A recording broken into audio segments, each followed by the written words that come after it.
Good afternoon, everyone. My name is Elizabeth, the Education Coordinator for Marlene's Market and Deli. This afternoon's guest that we have with us, and it's always a pleasure, we have Brenda Watson. She is a certified nutritional coach and natural digestive care expert, founder of Vital Planet, and also a PBS presenter and New York Times best-selling author. Thank you so much, Brenda, for being here with us. Thank you. I'm so happy to be here and so happy to share the information I have. You know, today it's gut health. And I've been doing it for like 30 years, which I don't want people, like, oh, 30 years is a long time, right?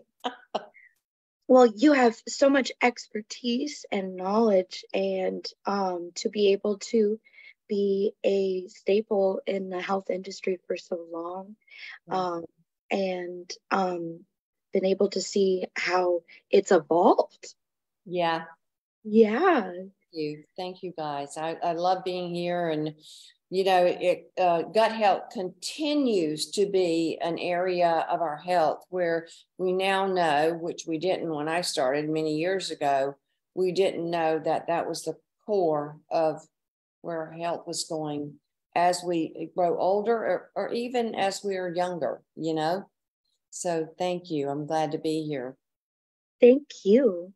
And you have a wonderful topic to share. Gut check, hope for ultimate health. And I think it's really wonderful how you're bringing hope to the health community. Thank you. Thank you, Elizabeth. Thank you. So should I get forward? Go forward? Yes, go right ahead. Okay, so, B. Just want to make sure I go forward right. Okay. Oh, yes, on the pad. Okay. So I want to say thank you guys for being here and let me share my information with you, sharing with Elizabeth my newest PBS show, which I'm kind of an oldie person in the gut health arena. I started 30 years ago in helping people with their gut health, but back then it wasn't like so great in terms of awareness and people understanding their gut health. It was more like, oh, gut health, that's kind of really weird. And today we're going to be talking about, I have a new show on PBS called Gut Check. So if you want to know when it will be playing in your area, just go on to the PBS area that you're in and look up, their show, I guess you could say schedule, and then look at the Gut Check show, because that's where you'll find this whole show, because it's an hour. Of course, today I'm going to do an overview of it, but it's so interesting what the new science is uncovering and how, 30 years ago when I started, I had no idea that gut health was going to become the biggest, I guess you could say, arena in our health world due to the, I guess you could say, to the National Institutes of Health that put a lot of money into the different colleges with microbiologists who were going to study basically the health, what probiotics or what good bacteria meant to the health of the human body. So today we know, oh my gosh, we didn't have any idea that this would be so important to our health, our gut bacteria. So that's what we're going to be talking about today. And I have an acronym for it called HOPE, high fiber, omega-3 oils, probiotics, and enzymes. And I want people to know that this can cover a myriad of issues that they can be having. This is very important to understand, whether it's a skin problem, whether it's migraine headaches, whether it's, different issues like, your joint health, things like that. That all goes back to the gut. But many people don't relate it to that because they think that, I've got a skin problem, that's my skin. However, we know now today that the gut health is what started with the skin problem. So that's very important for us to understand, and we're going to go through that today. So my newest PBS show, again, if you want to go on and look at it, look online at your PBS station. And the other thing that I love, Marlene's is there to give you information. I have a book called Gut Extinction, and this is a 4-color. I'm a very visual learner.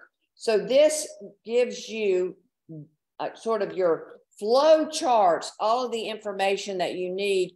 You wouldn't even have to read the book because there's not, I like to show flow charts and pictures so that people get the information that they need, and they don't have to sit here and read a book that's that thick with, written word. And today that's very difficult for most people to do. So we're going to go through high fiber, omega-3 oils, probiotics, and enzymes. So I'm going to go forward with this. And the history, I say I've been doing this for 30 years, and I have been. And I didn't start out to go into, like, I didn't wake up one day and go, oh, I'm going to go into gut health, natural gut health. I didn't do that because I was only trying to heal myself. And so that was something back in the late 80s that was weird, gut health and healing yourself. And it wasn't something that everyone thought about, that your gut was relatable to whether or not you had migraine headaches or joint pain or skin issues or whatever, or even cardiovascular disease. We didn't know that. However, in the early 2000s, the National Institutes of Health decided that they did want to investigate what the relationship was between the gut health of an individual, the good bacteria we could now call probiotics. When I started, we didn't call it probiotics. We didn't even have that word available, but we wanted people to understand that this is true, 3.5 pounds of bacteria that we carry around in our digestive system was related to how we aged, the way we aged in terms of, did we have arthritis? Did we have cardiovascular problems? Did we have skin problems? We didn't know that, but the National Institutes of Health came out and said, we're going to fund all of these great microbiologists in the United States, and we're going to allow them. And many of them did different things. They did gut health along with, your weight. They did gut health, the brain gut connection that we talk about today. They studied, the gut health and cardiovascular disease. And so they got money, these microbiologists in the universities across our country got money to discover the different ways that the gut bacteria affected our long-term health. And that was really the go-to and what happened. And now we have a lot of science. And that's what happens, folks. We need science in many cases to make a condition or to go through and help people get better through understanding different ways that our gut bacteria affected our body. So I started this H.O.P.E concept, and there's on the slide you see Dr. Leonard Smith. Now, Dr. Leonard Smith was he was basically a GI surgeon, but he was also a general surgeon. You don't even see that today. Everything today is very divided. Like if you do, surgery with vascular surgery, or you do surgery with your spine or surgery with your brain, it's all divided into different sections. However, Dr. Smith was a general surgeon. So he had operated on all the different areas of the body where we had problems. And so he was a very big, I guess you could say he was a big proponent of letting people know that your gut bacteria was the core of your health. And so that's how, whether you went down, what he used to call go downstream, like down the river and fall off the river, off the river falls, or how you stayed healthy, depending on how your gut bacteria determined your life. And that's very important. So we came up with this terminology called the gut formula, which was what we called high fiber. And this is really important: omega-3 oils, probiotics, and enzymes. So let's move forward. So if you look at H.O.P.E, and it's funny because we're writing a book at that time. That's back in the early 2000s. And we looked at H.O.P.E, high fiber, because I was like, how can I say like high fiber without saying like folk? It would just sounded weird, right? And we were writing the book Gut Solutions, which is a reference book. We still have that today. And it's how high fiber in the diet, omega-3 oils, probiotics, and enzymes. And today, folks, this is the core 4 of what makes you healthy. And today you see on the internet, there's, take this for this, and this for this, and this for this. It really opened my eyes as I was looking at all these gut conditions, whether it was Barrett's esophagus or IBS or heartburn, all of these issues, that we knew that the gut was related to all of our conditions in our body that we didn't relate back. And I can tell you, I've stood in front of many health food stores with a survey going, okay, what do you think about good bacteria? And again, we didn't have the word probiotic back then, right? We had acidophilus. That was our word. Everything was acidophilus. However, now we know that there's acidophilus, there's bifidobacteria, there's a lot of different different aspects of the good bacteria that keep us healthy.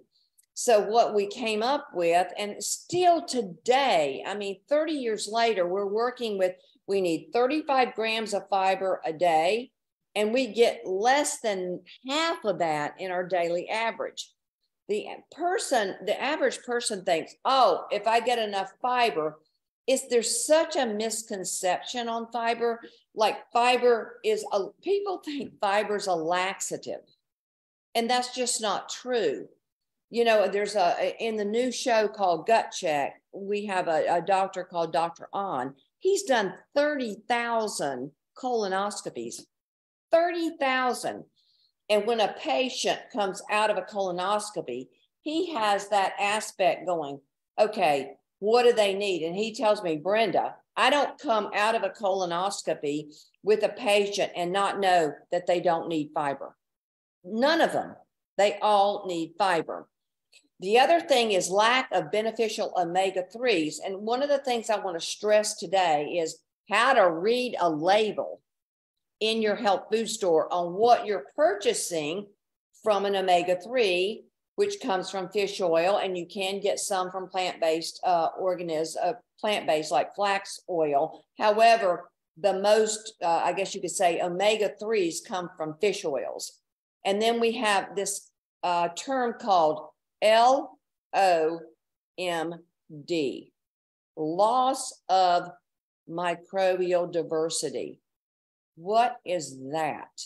And when the science and the scientists went and started studying the diversity, this is what this means in a very simple way. It's the diversity of the gut bacteria in your digestive system. So you've got all of this bacteria. And imagine that in your gut bacteria, you have 3 to 4 pounds of good, neutral, and even some negative bacteria. We had no idea about that, but think about that, 3.5 to 4 pounds. And I use the kind of the picture of a brick, not that it's the size of a brick, but the weight of a brick. So the loss of microbial diversity is what scientists started going, what happened to all this bacteria that we thought we had in our digestive system, but we don't have, and we now know that. Stanford University was one of the first ones that really began to dig into this. And then enzymes, enzymes. Now you go into a health food store and you look at digestive enzymes, right? However, we've got digestive enzymes, but enzymes are part of our makeup, just like bacteria. So enzymes are in, digestive enzymes are in a food. So for example, let's take an apple. You eat an apple and everything that you need to digest that apple is in the apple in its raw form. However, if the apple has been cooked into applesauce, or if the apple has been changed in some way through cooking, you don't have those natural enzymes. And so those enzymes are lost through heat. And sometimes though, let me just say this very clearly, you need enzymes to be a little bit cooked if you're having digestive problems. So we want to talk a little bit about that. So enzymes in our body, our pancreas produces the enzymes that we need to digest our food, along with especially fat. And we have a lot of people today that are on the keto diets. And sometimes they don't understand that if their liver gallbladder isn't producing enough of bile salt and their pancreas isn't producing enough of the lipase, which is the fat digesting enzyme, and they don't come together, they cannot digest fat.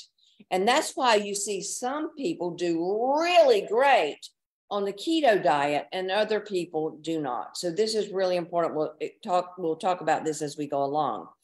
So when you look at this H.O.P.E formula, I call it the core 4.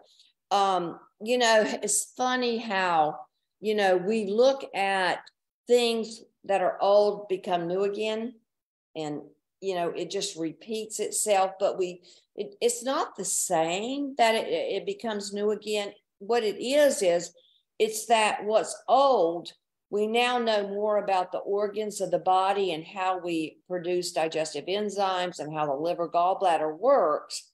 And now we know more about the very simple aspects of how the digestive system works to break down our foods. If you don't, here's the real critical part of this.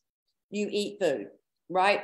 You got proteins, you've got fats, you've got your starches, and you've also got, so you've got your fats, your omega-3s, you've got all your digestive enzymes, and those are the core 4. High fiber, and if you don't have enough of the digestive enzymes to take, let's say, protein to amino acids, your fats to fatty acids, your starches break down to sugar, and then you won't, it's not what you eat, folks, it's what you absorb. And that's really important.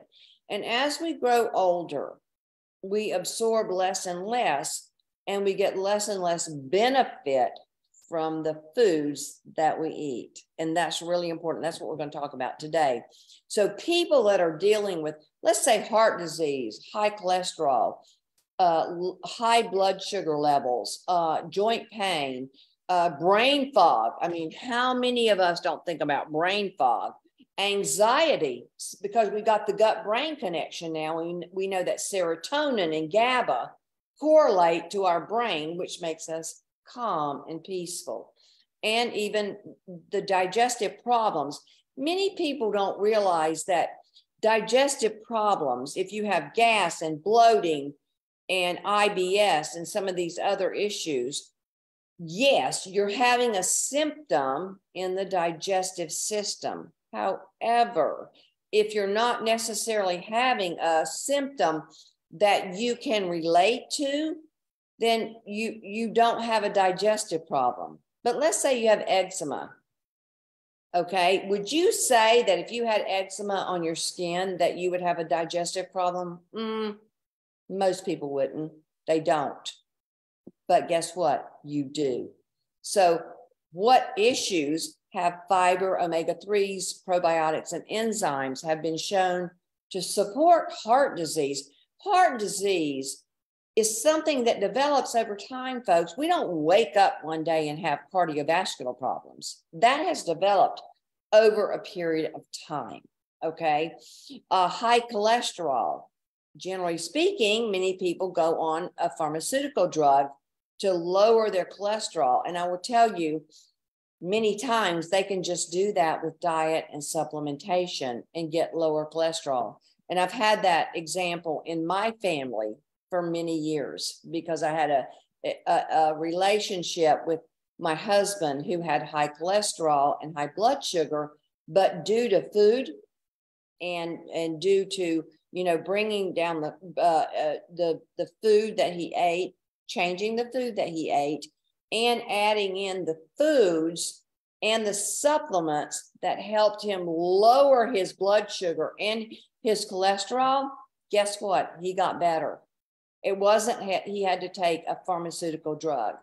So the joint pain and stiffness, I've had myself because I had a lot of problems with gluten, you know, and with, you know, the overabundance of, you know, these gluten foods in my diet.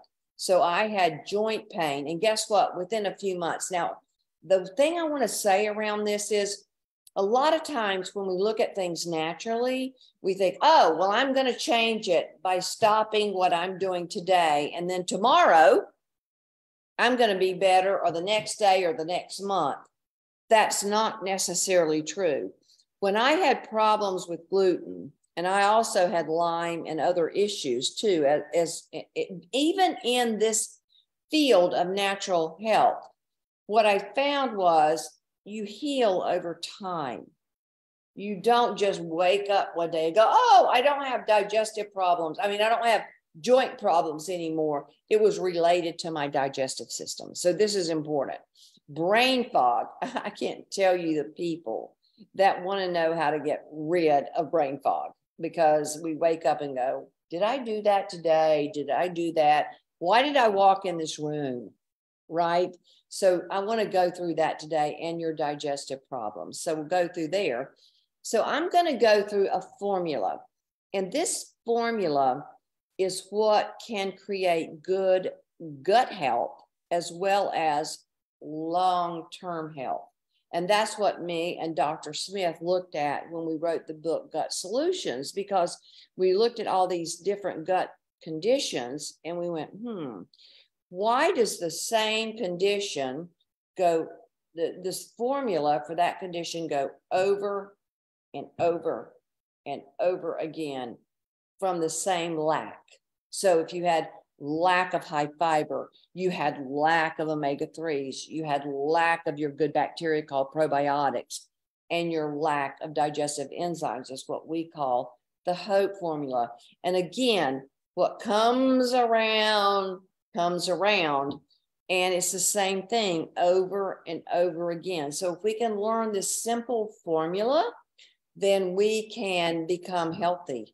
And it's the same formula over and over and over again. So I want to share that with you today. So fiber. I find the biggest misconception with fiber is most people go, oh, that's a laxative. I don't want to take fiber because it's a laxative. That's just not the way it works. In the show Gut Check, I worked with a Dr. On, and like I said, I think he did 30,000 colonoscopies. And every one of them, he said I could line them up This one, this one, this one, this one. Lack of fiber, lack of fiber, lack of fiber. However, the lack of fiber, we didn't have an idea about, well, how much fiber should I be getting every day? And I wrote a book one time called The Fiber 35 Diet.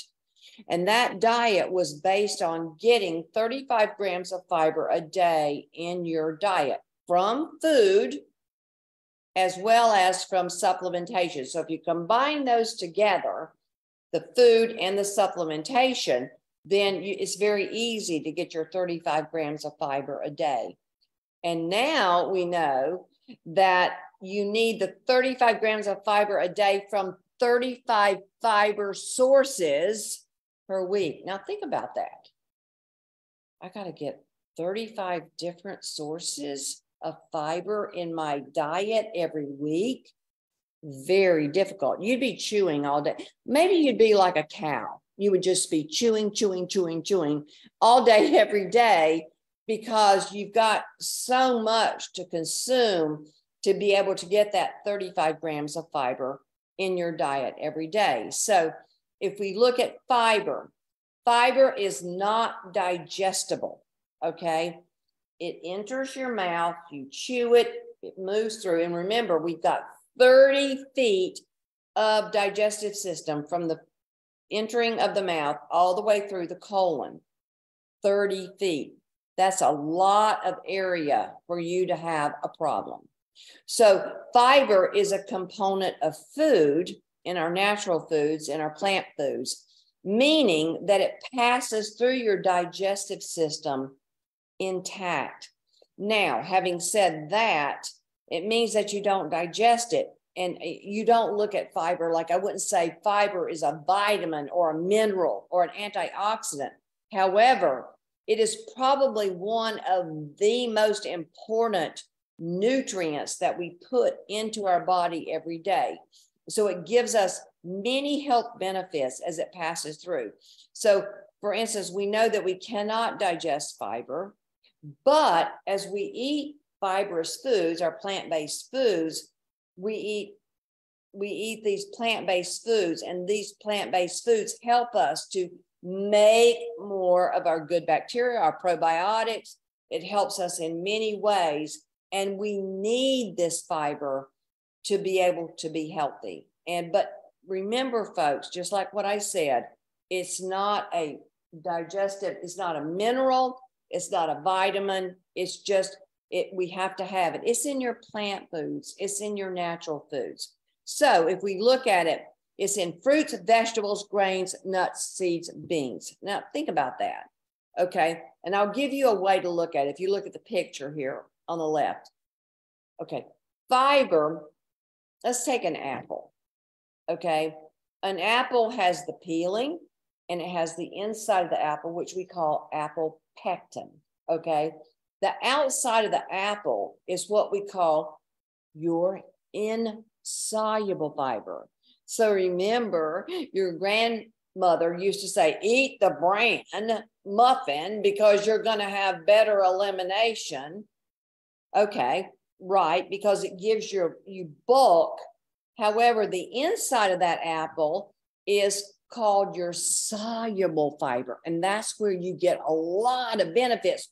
With people out there with high cholesterol and high blood sugar, this is where you get the benefits of your foods that you're eating. So we've got to understand. So white foods like rice or white bread, things like that, they've been stripped of the fiber. However, I want you to understand that the fibrous foods that we need are in our natural foods that, like I said, fruits, vegetables, grains, nuts, seeds, beans. And sometimes we get people on the internet going, oh, well, you shouldn't eat beans. Let me give you a tip here.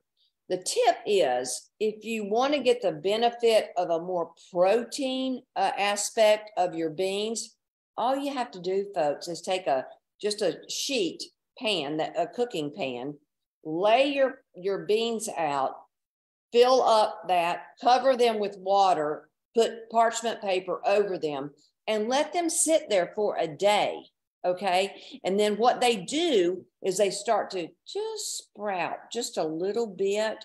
And what that happens is that bean becomes more of a protein than a starch. And you hear many people say, well, beans are more protein. They're not more protein, folks, unless you've taken that step to take them into a sprouted bean. It's easy to do. It's not hard to do. So that's just one example that we need. And it really upsets me today that we see people go, oh, we can't eat beans. We can't eat this. We can't eat that. Anything that grows in Mother Nature, we can eat it if we know how to digest it.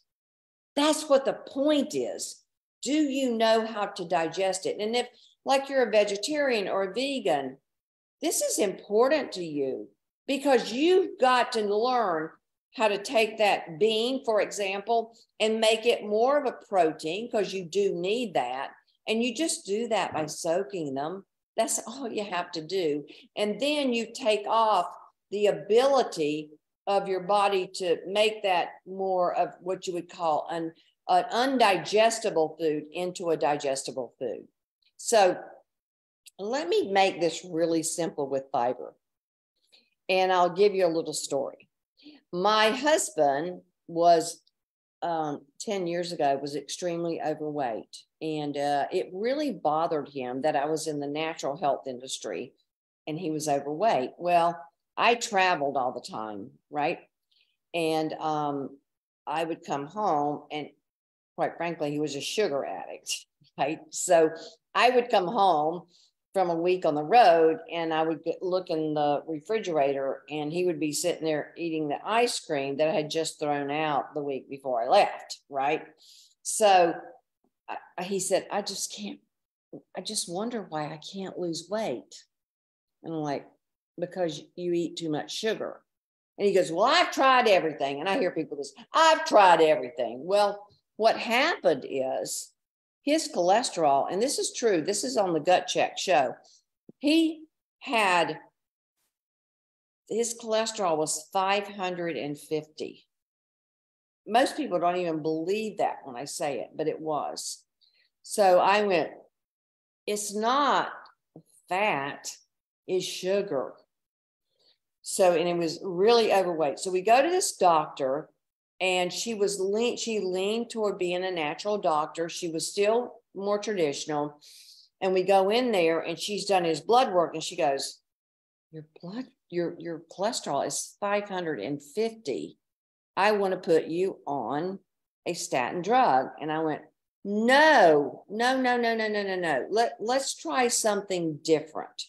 So what we did was I said, let's try some fiber and some omega-3s, which I'll talk about in a minute, and see if we can do that naturally. Give me 6 weeks, just 6 weeks, and let me see if I can work on this.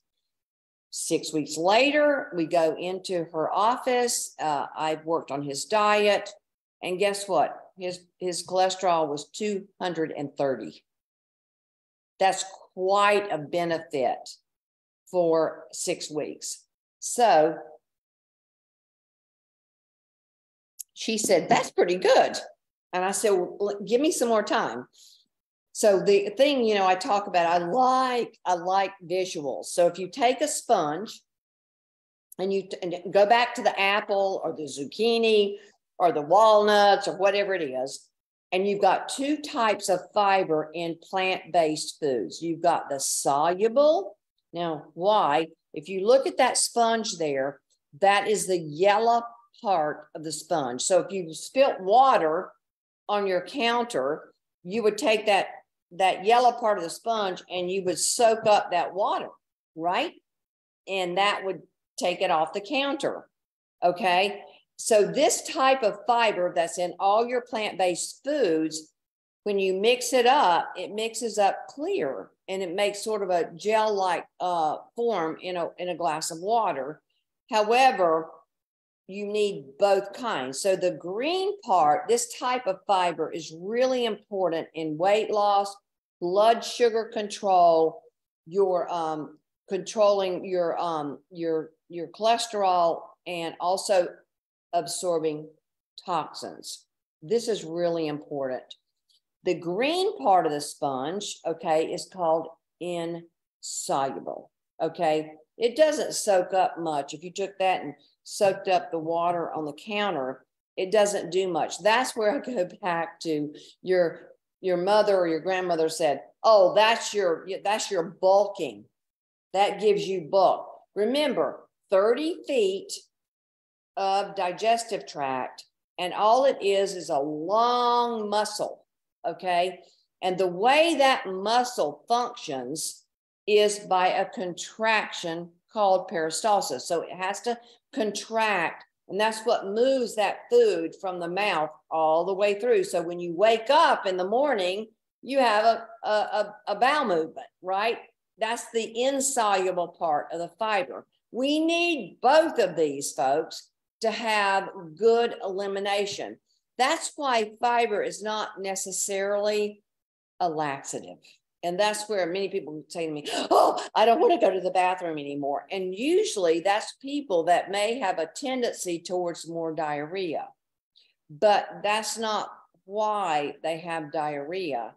They have diarrhea for other reasons. So this type of fiber is where we're getting the bulk, okay?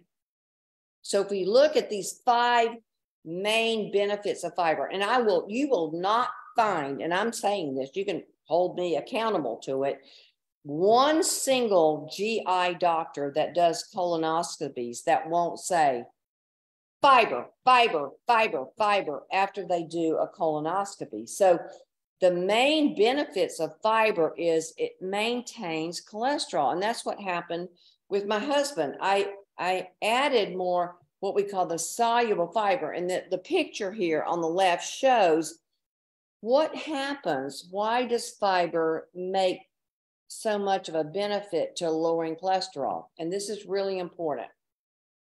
Your liver has the ability to make, whenever you have excess cholesterol, estrogen, toxins, and other things, high blood sugar, your liver takes those elements which causes bad health, takes them to the gallbladder, dumps them into the small intestine there right after the stomach.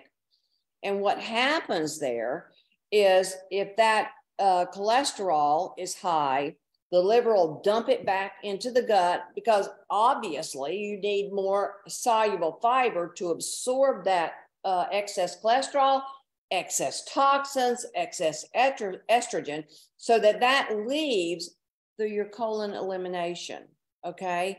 So that's why soluble fiber is so important, and that's why any GI doctor that you go to is going to suggest if you have high cholesterol or you're even type 2 diabetes that you add this soluble fiber into your diet, not only as a food, but as a supplement. It's very important. So if you look at that, so it helps regulate the blood sugar.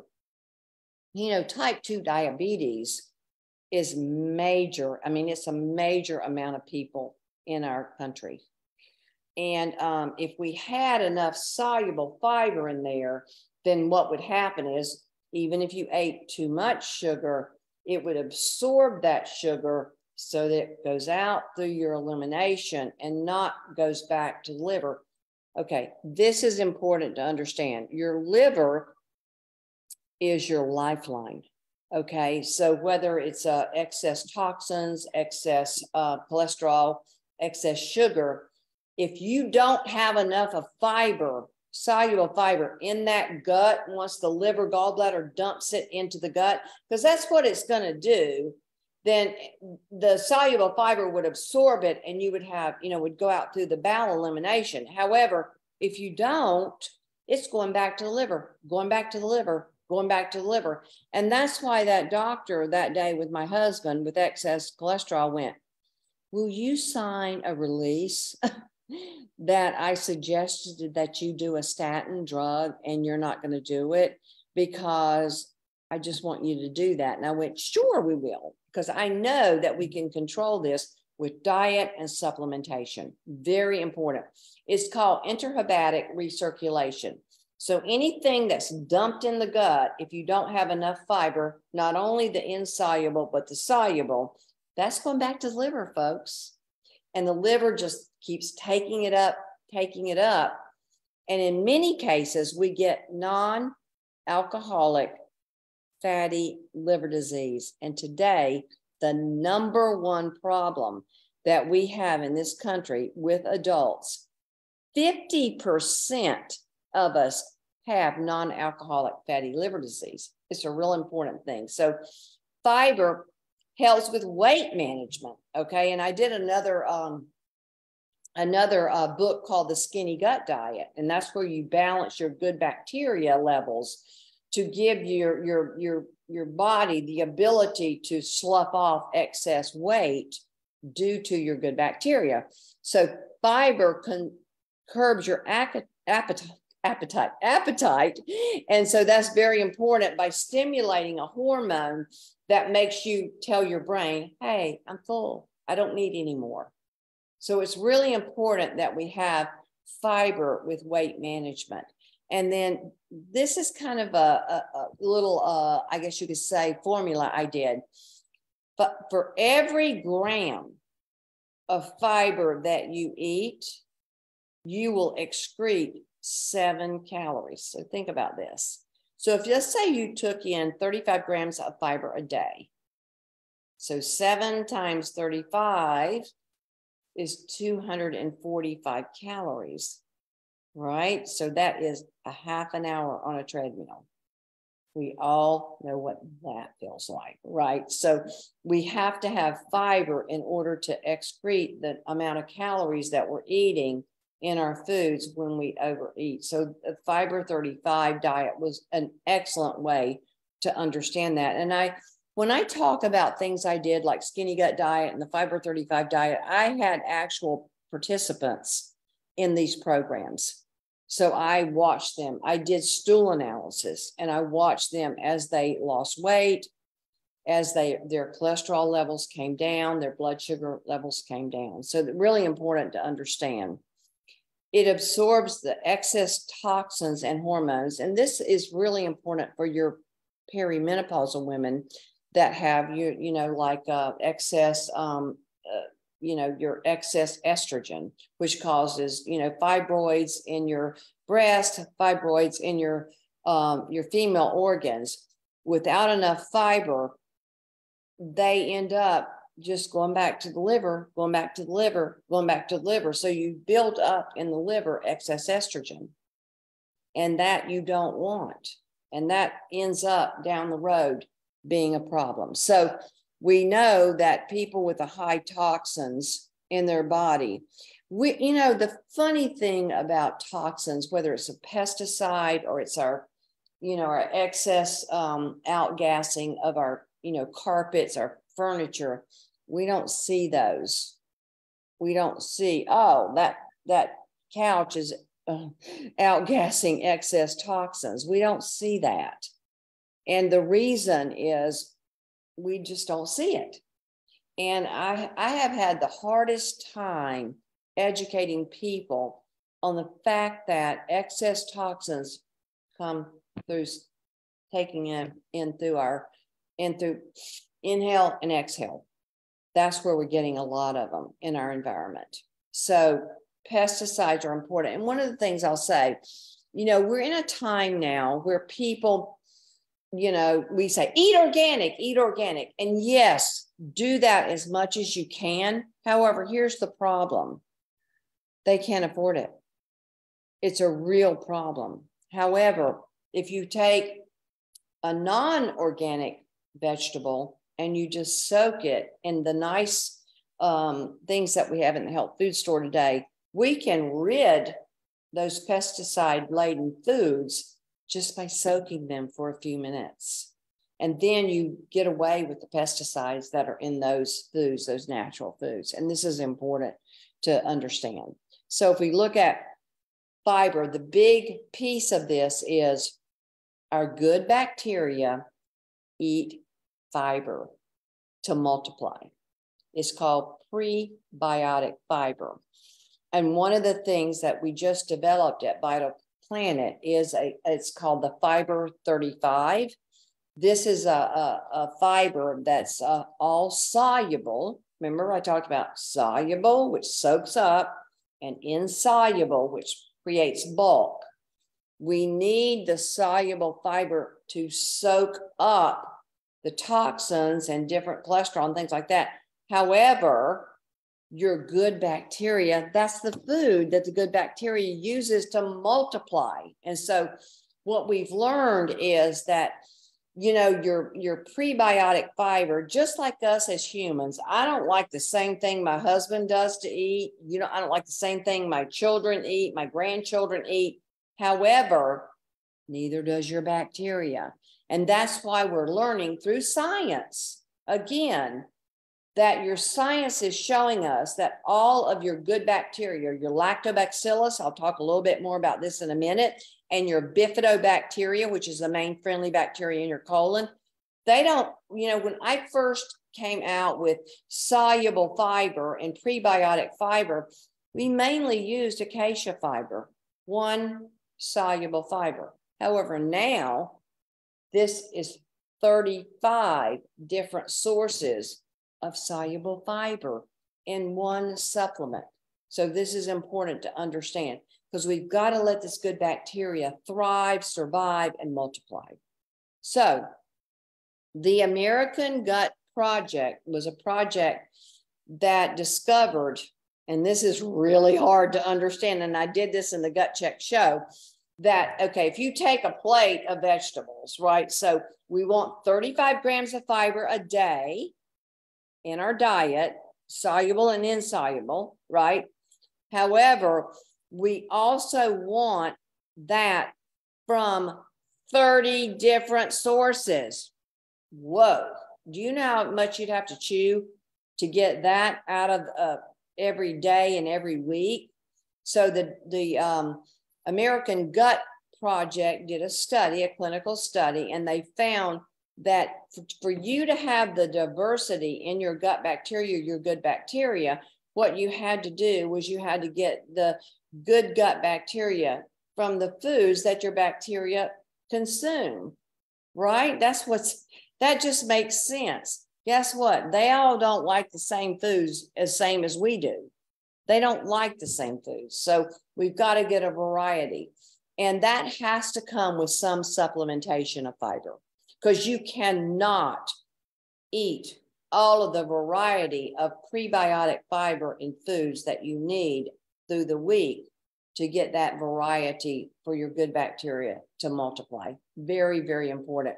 So it's a I guess you could say it's a fiber, diversity, because what we're trying to do in the gut is get diversity in our good bacteria. So in our fiber 35, fiber 35 soluble fiber, which is 100% organic, we get 35 prebiotic sources. And you can see there's a lot of different ones. I won't go through them, but we do have them in that formula so that you're getting the variety, and your good bacteria, your lactobacillus and your bifidobacteria. Think of it this way: lactobacillus, little colon. Okay. That's where that multiplies. That's your immune system. Bifidobacteria is the main friendly bacteria in the big colon. So that's where you get the bacteria there. So we've got that in our fiber 35 prebiotic fiber. Okay. Let's go to the second part of the H.O.P.E formula. And this is omega-3s. Now, in the show, I worked with Dr. William Davis. I don't know if any of you remember him, but he wrote a book called Wheat Belly, probably 5, maybe more years ago. And Wheat Belly was about wheat and the problems that it caused in our system because it was GMO'd, all the different things with wheat belly. And so we look at omega-3s, and the reason I bring this up is he's a preventive cardiologist. And I interviewed him many years ago in a PBS show I did called Natural Health Breakthroughs. So if you go back to omega-3s, okay, fish oil, then we don't get essential fatty acids or essential fatty acids from, we don't make them. We have to get them from foods. So if you look at that, omega-3s are called essential fatty acids because they're essential. Okay, we have to have them to live. They're essential to our life. Okay, but most omega-3s are not produced by the body. So we have to get them through our diet. Now, we've got many different ones. I'm not going to get complicated here for you, but we've got ALA. That would come more from your flax oil. Okay, you've got your EPA, which we need for heart health, and your DPA comes as another aspect of the omega-3s that we need. And then you've got the DHA, which is the noggin here, the brain. We got to have good, omega-3s for us not to have brain fog, right? And have good brain health.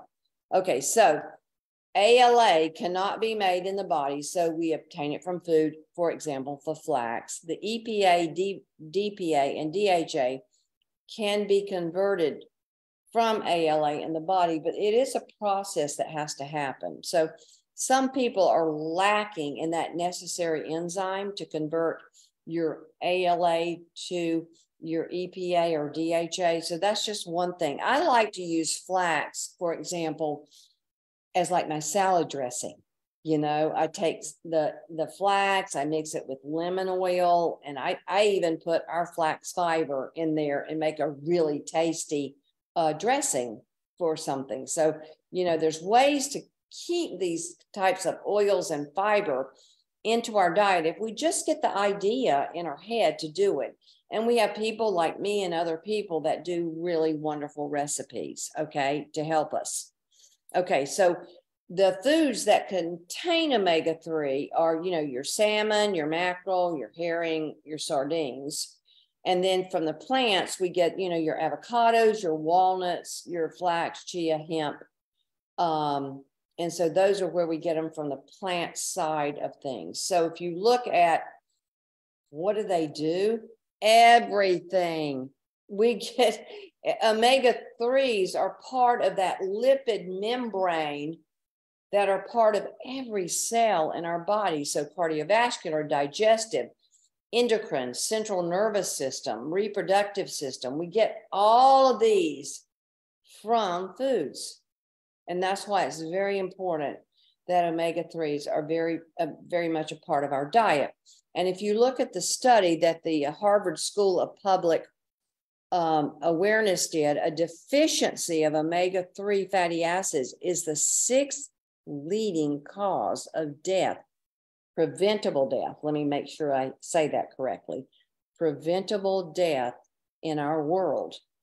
96,000 people die a year from just not enough omega-3s. And the key word here is preventable. That's key. So if you look at fish oil, I think about people who would come to me and say, oh, well, I've been to some, I won't say it, but some mass market store, and I bought a fish oil supplement in a bottle about this big, and the front label says 1,000 milligrams of fish oil. However, what we see there in the fish oil is it's not 1,000 milligrams of omega-3. That's why it's deceptive, okay?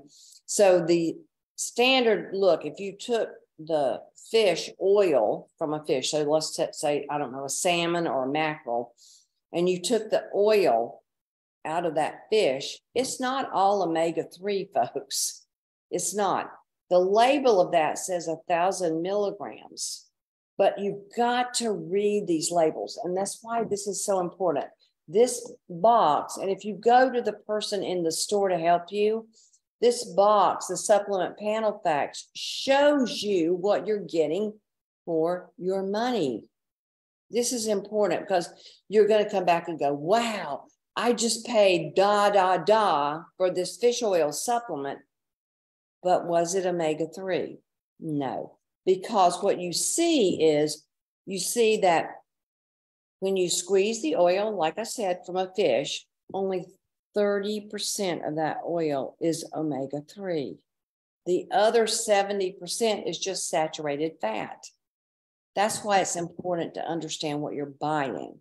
So quality fish oil can be concentrated to where you're getting 90% of that fish oil in omega-3s, because that's why you're getting it.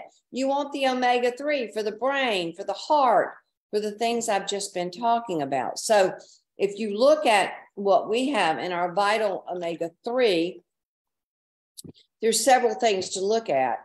You know, talk to Dr. Davis about this because he is a cardiologist. And I'm like, okay, what do you tell your patients to get in omega-3s? And he said, well, at least 2,000 milligrams a day of omega-3, not just fish oil. Okay, important. So in ours, we have the omega-3, 1,175 in one capsule. So if you take 2 capsules a day, you get here 2,350 in 2 capsules of your omega-3 every day. And that's why we have 60 capsules in here. Now, it is in the natural triglyceride form. We put lipase inside of that oil so that you can digest it better. I will say, folks, again and again and again, it's not what you put in your mouth, it's what you digest. So if you're looking at omega-3s, you've got to have lipase because that's what your pancreas produces to be able to digest fat, okay? And also we enteric coat the capsule so that you don't burp it. Do you know how many times I've had to say to people, oh, I don't want to take that omega-3 because I burped the fish oil. That is so sad to me. So we enteric coat that to make sure you don't burp fish oils. And I know it's for me, I don't want to burp fish oils either, you know. And also you want to make sure that you've got the lipase in there so you digest it. It gets into your bloodstream, circulates throughout your body, and creates an essential fatty acid that you need for all the different functions in your body. And so we have this wonderful omega-3 here with a vital omega gold. So it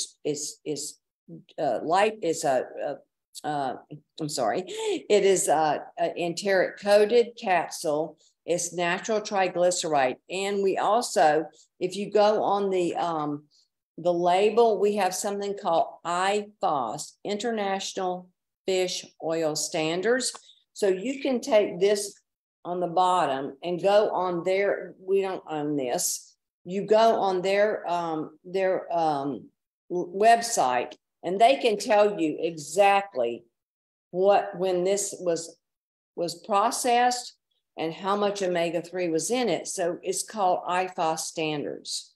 And this is really important for the average person to make sure that they're getting a quality fish oil and that there's not too much peroxide and oxidation in that oil. So we can guarantee that. And we don't do that. That's something we give them the ability to check all of our fish oil standards. So the importance of lipase, and I love this picture. Your liver is over here on the left, and that's about 3.5 to 4 pounds. Okay, it's the largest organ in your body. And the little green guy down there is your gallbladder. And so the liver sends, remember I talked about excess estrogen, excess cholesterol, excess sugars. All of those are sent from the bile duct to the gallbladder. And when there's excess, then the gallbladder dumps it into this first part of the small intestine. Do I have a, oh, I do. So after food leaves the stomach here, you've got that little gallbladder duct there. And so food leaves the stomach in very small amounts. And so the gallbladder uses bile salt and lipase. This is your pancreas right here. And lipase and bile salt come together right after the stomach. And this is what gives you the ability to digest fast. That's why some people do good on keto and others don't, okay? Because some people can digest fats well and some cannot. Okay, so here, lipase right here and bile salt that is made in the liver comes together, and that's where you begin to digest your fats. And people call it, I think, the keto flu and things like that. What it really means is you're not producing enough bile salt, you're not producing enough lipase from your pancreas to be able to digest your fats. So when you look at the vital omega-3, one of the important things is to understand that you're getting enough omega-3 in 2 capsules a day. And we put 3,000 milligrams of vitamin D, so that you always have to take vitamin D with fat or a food or a meal, because if you don't do that, you don't get the absorption that you need. So that's that. And we use fish gelatin in our fish gel. We don't use bovine, so we have a fish gelatin there, and then we have the 5-star. With the IFOS certification. So then we have probiotics. So it's high fiber omega-3 probiotics, and then we'll talk about the enzymes last. But when I started in this, I started my first enzyme. My first formula for probiotics in 2000. 1999. That's why they call me like I'm a dinosaur, sort of. But, you know, your probiotics, people think that you take a probiotic for only GI problems, folks. There's so much more that they do. Think of it. You've got 3.5 to 4 pounds inside of you. That's called your brick. I call it your brick. But if you look at this, and the reason I have this is just the 8 primary purposes. They do so much more. But I used to teach doctors, believe it or not. So I taught doctors that it's not just for gas and bloating or IBS or any of these problems. All of these 8 primary purposes, you know, keeps whatever, like let's take listeria or food poisoning or COVID or whatever it is, comes into your body, and your good bacteria goes, oh my goodness, that's a pathogenic organism. Let us go up and get rid of it. Okay. Number 2, it supports immunity. If you have children that have not gone through the birth canal and do not end up with a microbial footprint, and they are cesarean born, and do you know that cesarean born children, for convenience, is multiplying rapidly in our world today? That's very unfortunate. Okay. So you've got immunity, because they see most of the children with food sensitivities. And now as they develop into adults, they get food sensitivities because they didn't go through the birth canal. It could take almost 2 years for a cesarean born child to develop a microbial footprint. So think about this as you're thinking about your children, as you're thinking about your grandchildren. We want to make sure that they go through the birth canal if it's not a medical emergency. That's really key. Number 3 is maintains leaky gut, because the good guys go, oh my goodness, we want to line up on the intestinal lining and keep unwanted toxins, excess anything, from getting in your bloodstream and circulating throughout your body, causing inflammation. Really important. It supports inflammatory response, like long-term. You don't wake up with cardiovascular problems. You don't wake up with rheumatoid arthritis one day. That's been developing in your body over a long period of time. So we want to make sure that inflammatory response is made by a good microbial footprint. Detoxification, mercury, lead, cadmium. These are the main ones that cause problems in our brain. And now, due to the fact that we're learning more and more about dementia and Alzheimer's, we're learning more and more about how do we keep that blood-brain barrier? Like leaky gut in the gut, we also have leaky brain. What do we do to keep that brain and that barrier intact so that everything isn't entering the brain and causing, all the problems that we have now with the brain? We're learning, folks. Science is teaching us this. Okay, so we've got, you've got your short chain fatty acids. So now you're hearing all these terms: probiotic, prebiotic, postbiotic. Okay, so a probiotic, which is your good bacteria, eats a prebiotic, which is, remember, I talked about the fiber, the prebiotic fiber. That's their food to multiply. Well, guess what? As they eat that food, they make a byproduct. That's your postbiotic. Okay, important to understand. Your butyrate is what keeps your colon. Butyrate only works in the colon. From the interaction between a probiotic and a prebiotic, then it makes butyrate. It also makes valerate and propionate, which keeps the cholesterol levels, keeps the estrogen levels at a balance. So we get into this and understand the interaction between the food that the probiotic eats makes a good guy to make new cells. So you turn over cells in your digestive system every 3 to 5 days. So every day you get in the shower, you take a shower and you shed a lot of cells from your skin, right? You do the same thing in here. Every 3 to 5 days, you shed a layer of cells and you make new cells, because a probiotic eats a prebiotic and makes a postbiotic. And that's how that works. And then we have makes vitamins B and K. Come on, how important is that?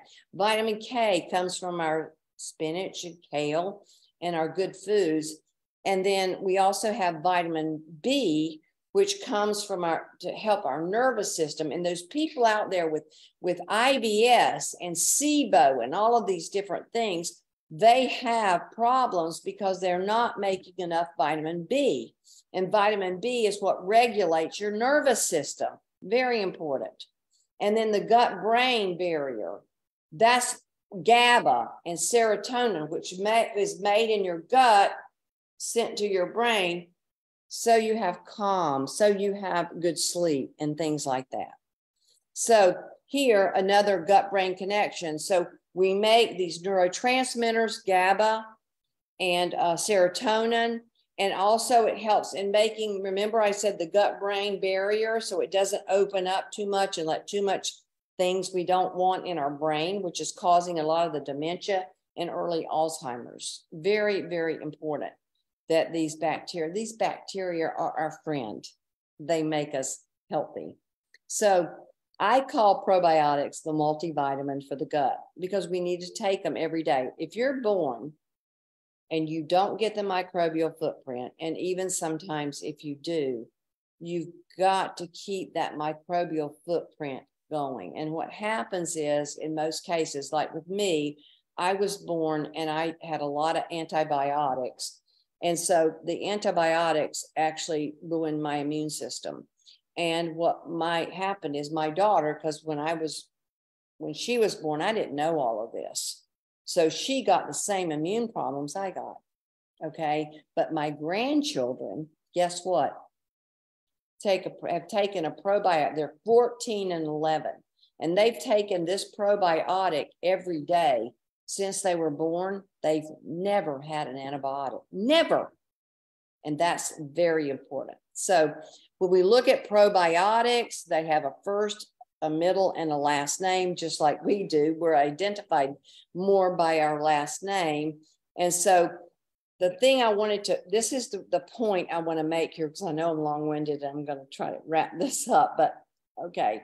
But see what I did, the 8 primary purposes. What you have to look at on your probiotic supplement panel facts is you need to learn to read your labels. Okay. So if you look at why it's important that we look at the three names. So if you look at this label, you see it has genus, species, lactobacillus, acidophilus, and then a number. Okay. What science has shown us is the number is what has the health benefit. It's like a team. Okay.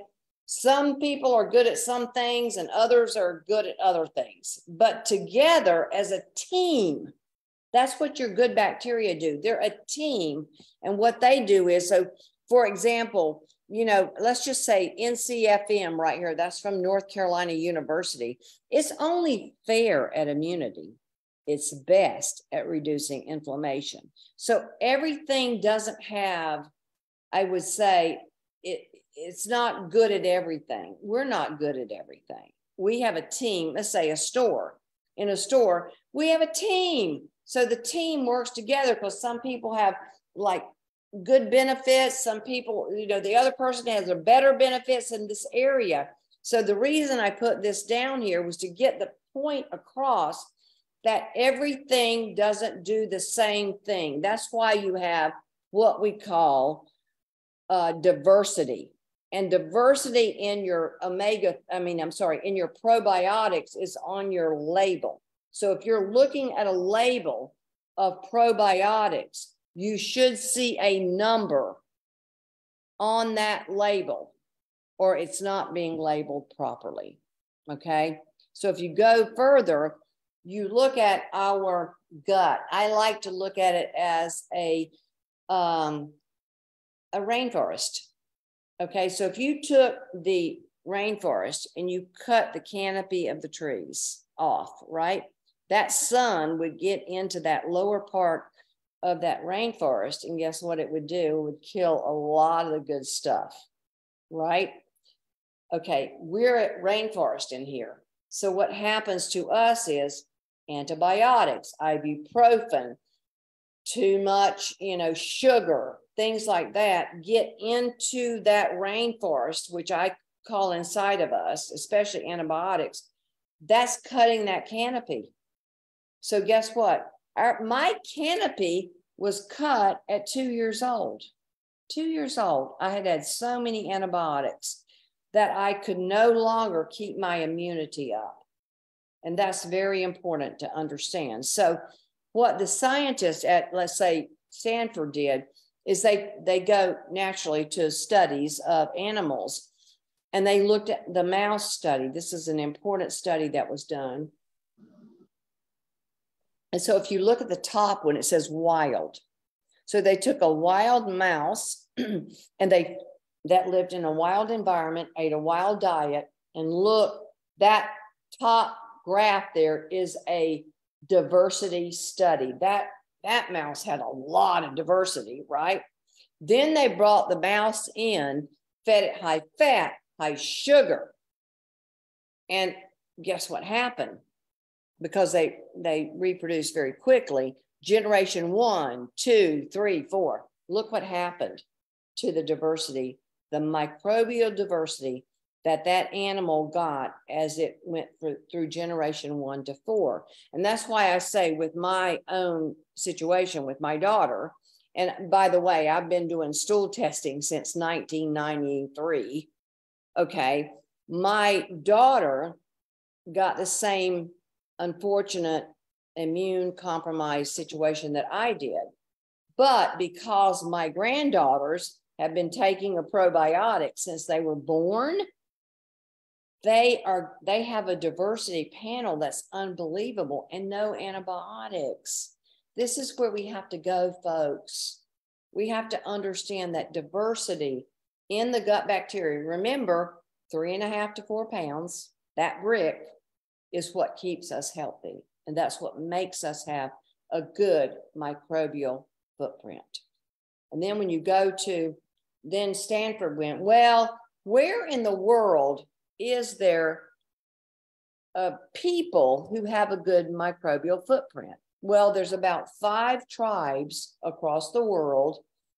The one I bring about is the Hadzas, which are in Africa. So Stanford went there and they studied their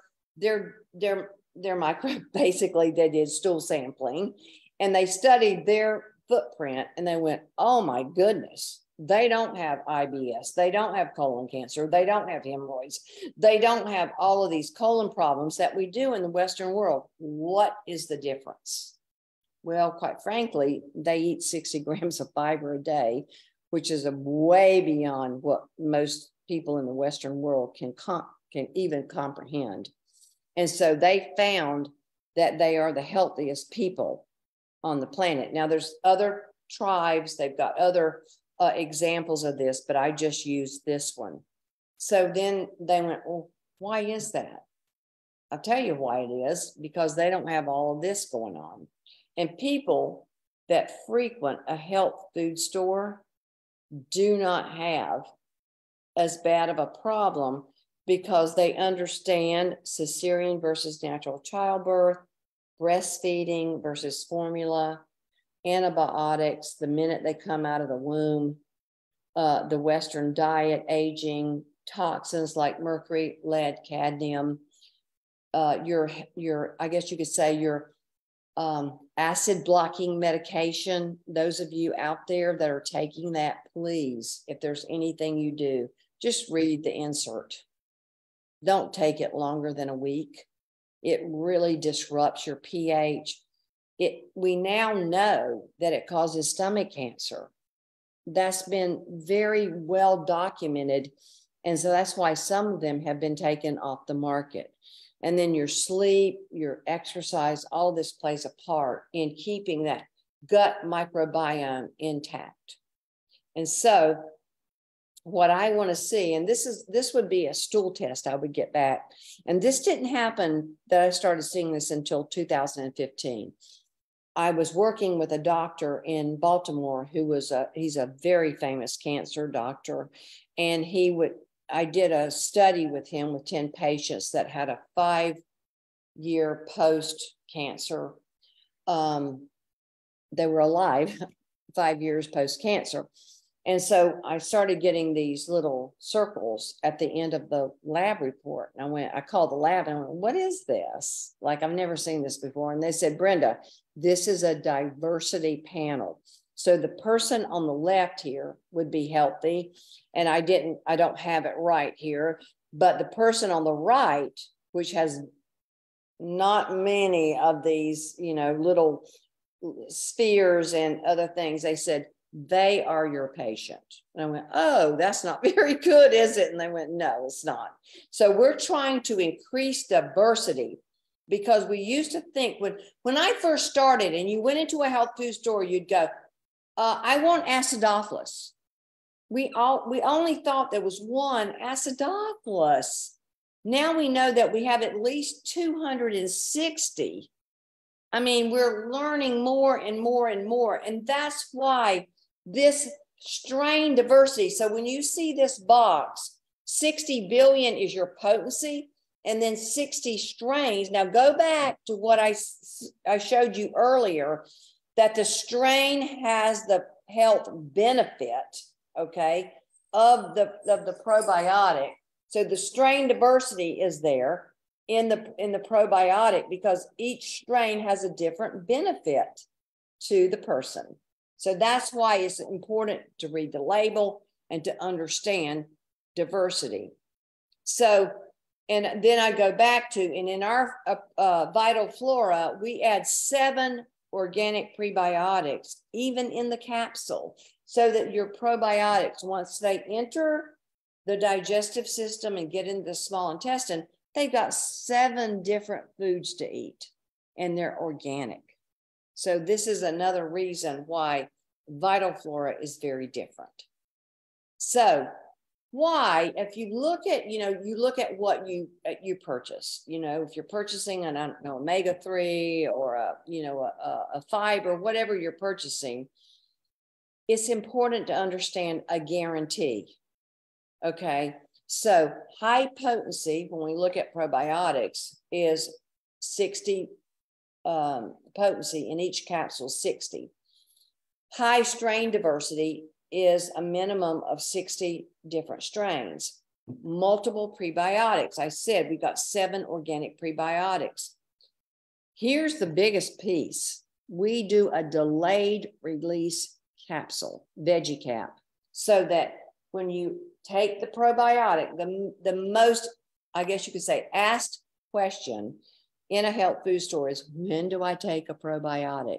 Well, if you've got a delayed release capsule, which we've been doing forever, that delayed release won't release that good bacteria until it gets past the stomach, because your stomach acid is going to kill it.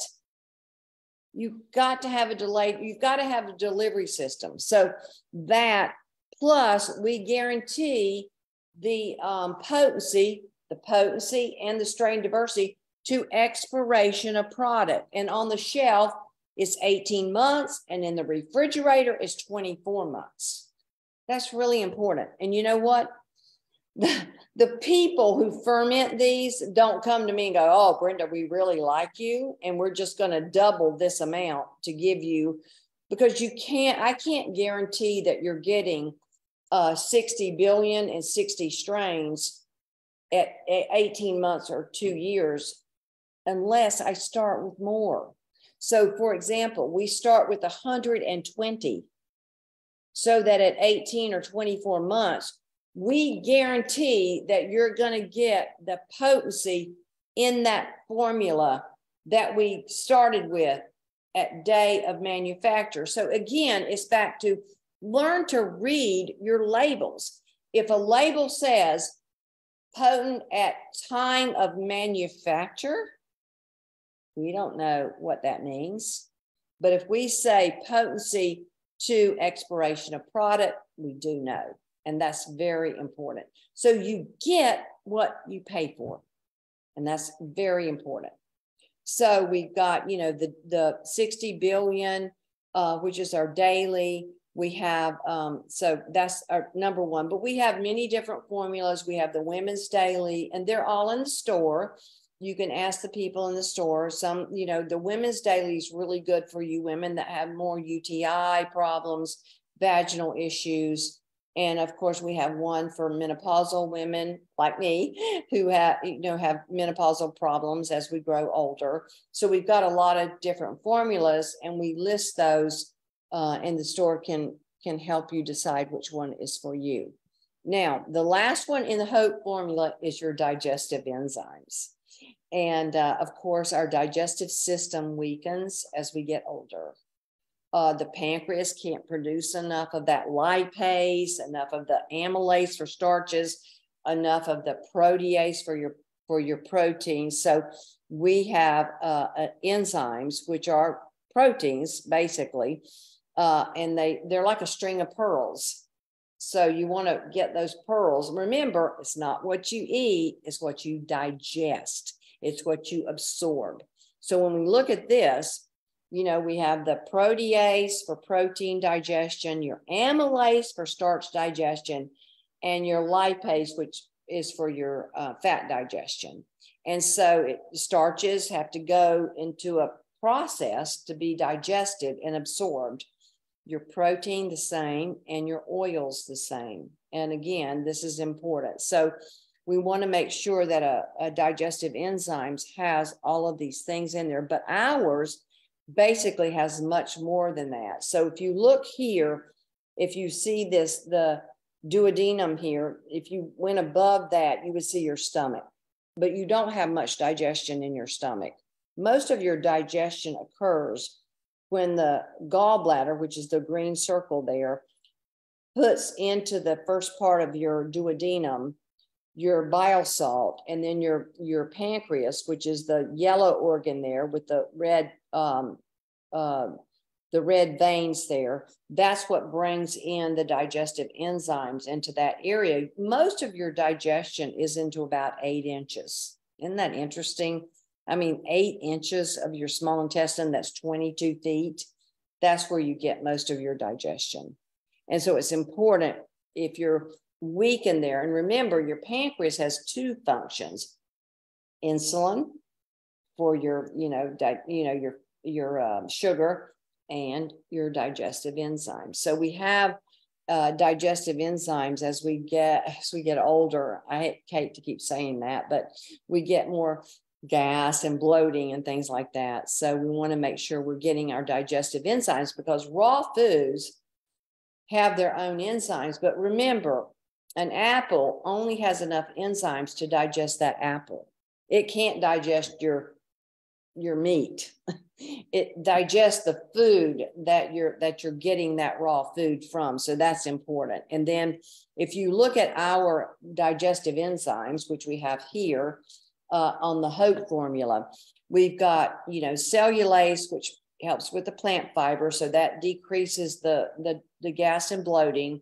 Alpha galactosidase, which breaks down your complex carbohydrates. Maltase, which breaks down your sugars, and maltase found in grains into simple sugars. Your invertase, which breaks down sucrose, table sugar.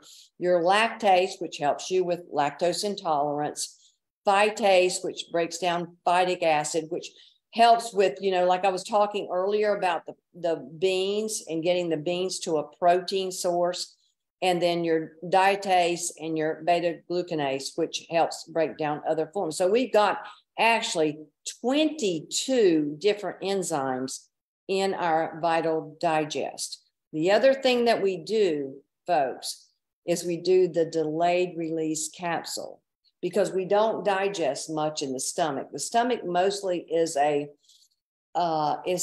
storage tank to kill off any bacteria that's coming in off of your food. So it's your I guess you could say it's your tank for sterilization, and it breaks things down into more of a liquid.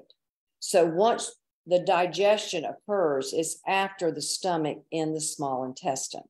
And that's why we need a delayed release capsule that helps us more with our protein, fats, and starches. And that's where we get the most gas and bloating. So the summary is H.O.P.E formula: high fiber, omega-3 oils, probiotics, and enzymes. That is what I started with 30 years ago. 30 years ago. It's the same story today. Even though we see all this online, like, oh, take this and take this and take this. Get to the core basic of how you digest. How do you digest? We haven't changed the physical body since we evolved, right? It still does the same thing over and over again.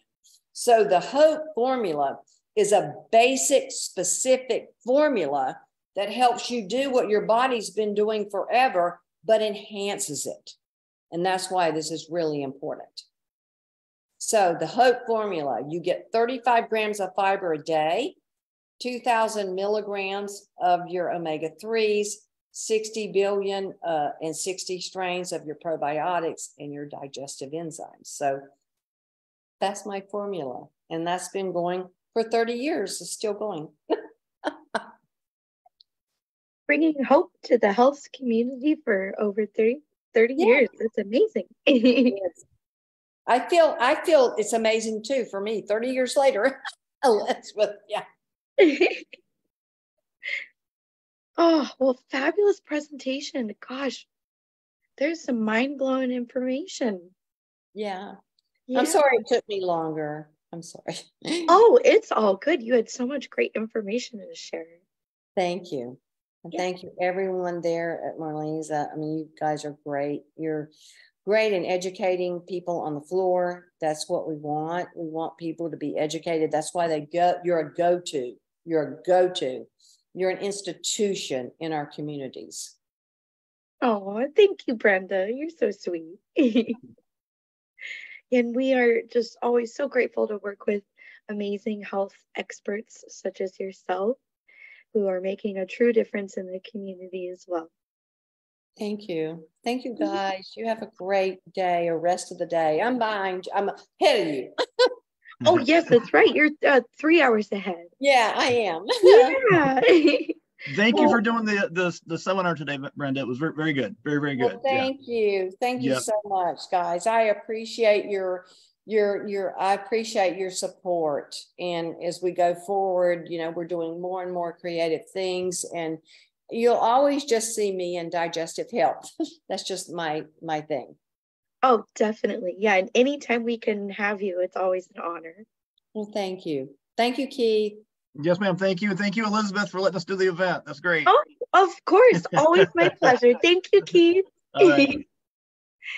All right. See you guys later. Bye-bye. Have a wonderful rest of your evening. Bye, Phil.